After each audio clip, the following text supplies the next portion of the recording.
Pedro, deuxième poumon économique de la Côte d'Ivoire. La ville a été secouée par la pandémie de la Covid-19, mettant ainsi plusieurs activités économiques et touristiques en veille. Mais depuis quelque temps, la ville reprend peu à peu son train de vie.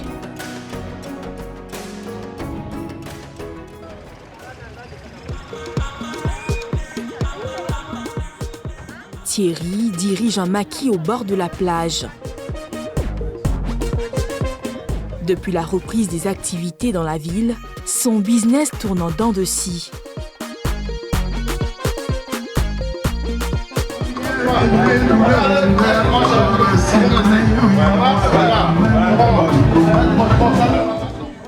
Sur le site, quelques clients venus profiter du vent glacial de la mer s'offrent quelques bouteilles d'alcool. Une joie retrouvée autour de la table après quelques restrictions imposées liées à la crise sanitaire. Le gérant du maquis fait le tour de chaque table pour s'imprégner du service. Bonsoir chaque client. Bonsoir madame. Ça va bien? Ça va, c'était bien de vous? Merci. Ça va de problème, merci bien. Merci.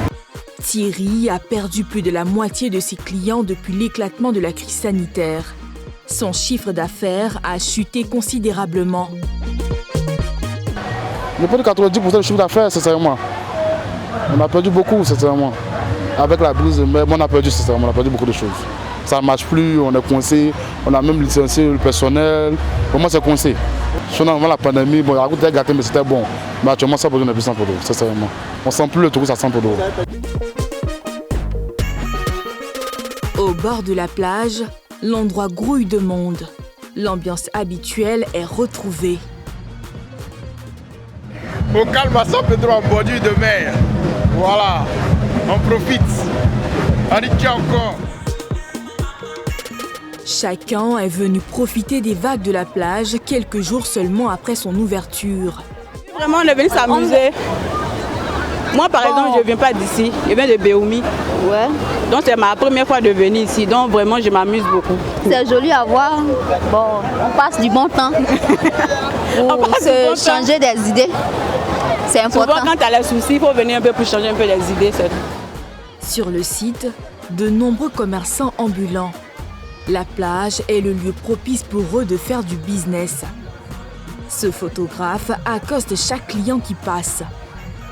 Aujourd'hui, là, d'abord, depuis le matin, il y a eu 1000 francs seulement.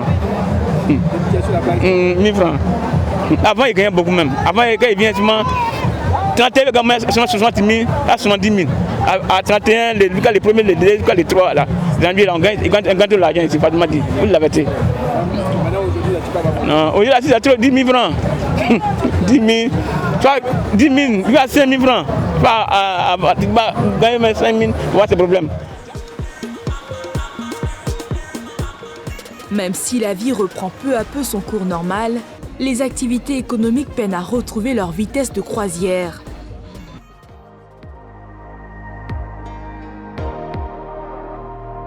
La ville de San Pedro offre toutes les commodités d'une ville moderne.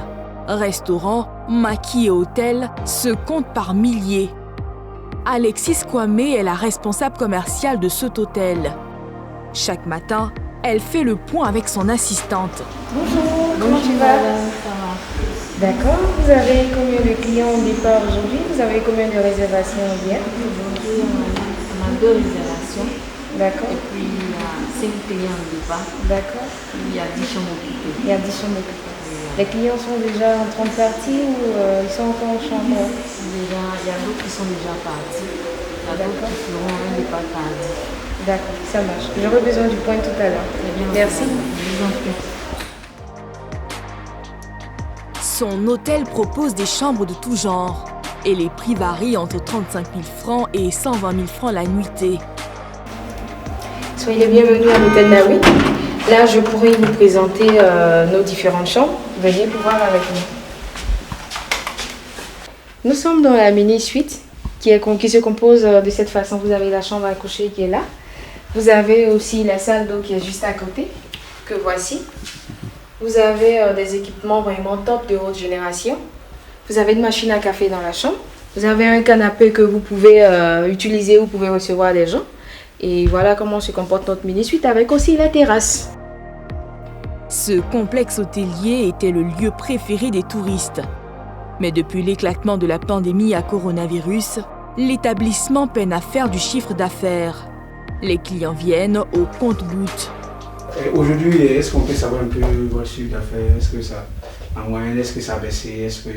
Oui, on va parler d'une grande baisse du chiffre d'affaires parce que depuis le Covid jusqu'à maintenant, comme je vous ai dit, la fréquence n'est plus la même comme avant Covid. On était sur un taux de pourcentage de 60 à 70% en temps normal. Voire parfois, il y a des périodes de l'année où on est sur 80 à 85%. Là, vous êtes à 30... Ouh, là, on a vraiment chuté, on est sur 30-20, on essaie de lutter même pour avoir de la clientèle.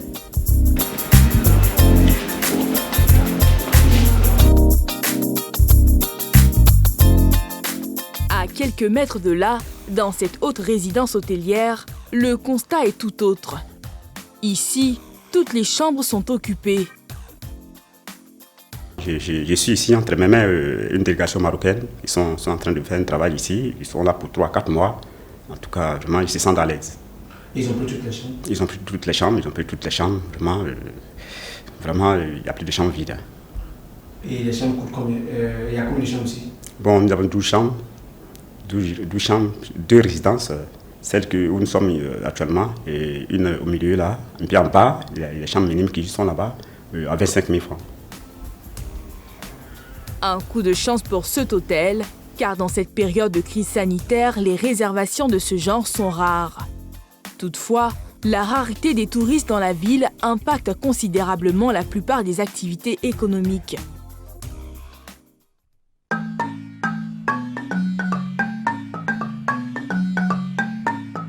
Au cœur de la ville, le plus vieux sculpteur n'est pas épargné par cette situation. Présentement, il n'y a pas de touristes. Ouais. Sinon, avant, il y avait les Blancs qui venaient beaucoup. Il y avait les Blancs qui quittent au port de venir. Mais à cause des maladies, bon, ça ne va pas, bon, tu vois. Donc, il n'y a plus de Blancs. C'est mon métier, je ne peux pas laisser à faire d'autres choses. J'ai avancé des âges dedans. Donc, je peux faire le travail. Soumaïla Traoré peine à joindre aujourd'hui les deux bouts, lui qui exerce ce métier depuis une trentaine d'années. C'est mon papa même qui m'a pris de ce travail-là. C'est lui qui faisait. Bon, j'étais à côté de lui. Bon, moi et mon petit frère dit que le travail là, ça ne marche pas comme ça. Lui, il a laissé. Moi, je suis laissé à côté de l'évier jusqu'à l'évier est mort. Donc, j'ai laissé la fosse ronde là maintenant. Là, je fais ça. Bon, je vois que peut-être que ça là, je sais que ça va marcher. Surtout la Côte d'Ivoire ici là. En moyenne, il fait un chiffre d'affaires de 80 à 100 000 francs CFA par mois. Mais ce chiffre d'affaires a chuté de plus de 50% avec l'absence des touristes.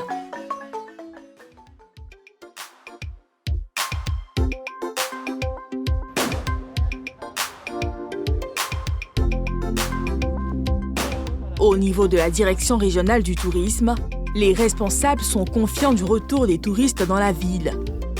À San Pedro, dès votre entrée, vous verrez une succession de monuments historiques au niveau de la ville, des grandes artères.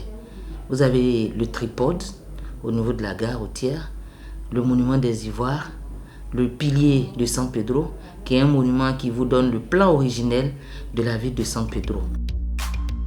Et pour attirer les touristes, la directrice régionale du tourisme annonce des actions.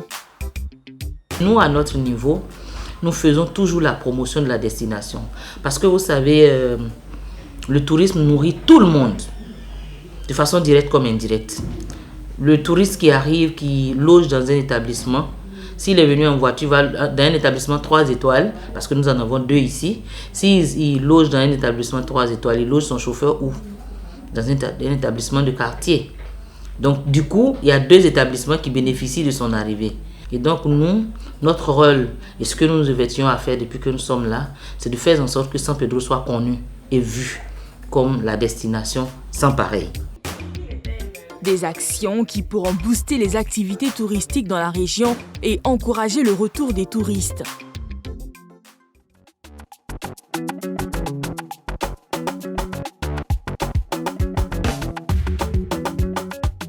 Il est 17h.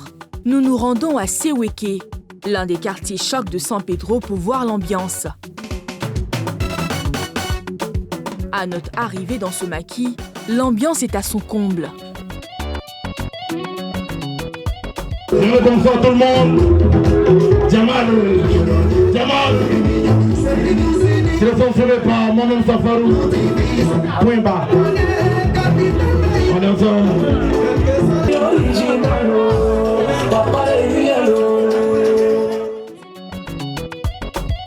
Ici, la vie a totalement repris.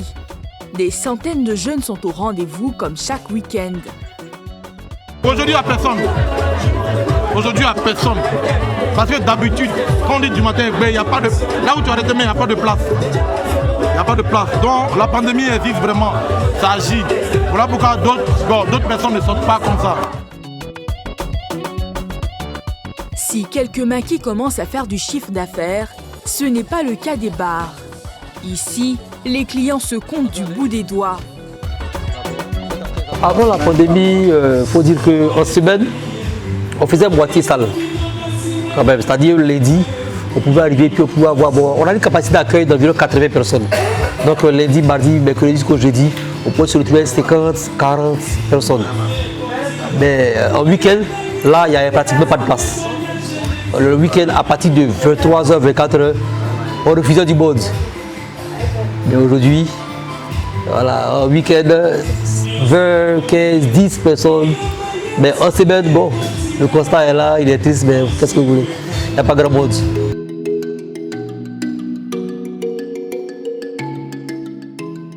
D'ici quelques mois, San Pedro, la ville aux nombreux atouts touristiques, pourrait retrouver son lustre d'antan. Une reprise totale qui, à coup sûr, va booster les activités économiques de la deuxième ville économique du pays.